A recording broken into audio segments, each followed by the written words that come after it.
অবস্থায় বেশ কিছু ছবি একটু রোগা, রোগা অবস্থায় উনি ফেসবুকে দেন। তো সেখান থেকে হয়তো বোঝাই যাচ্ছে যে তিনি মোটামুটি বেশ অসুস্থ।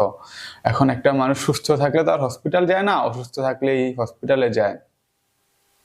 এখন সাংবাদিকদের যে নুসরাত ফারিয়ার মা জানাইলেন যে, "আমার মেয়ের জন্য আপনারা দোয়া করবেন। সে আগে থেকে একটু ভালো আছে।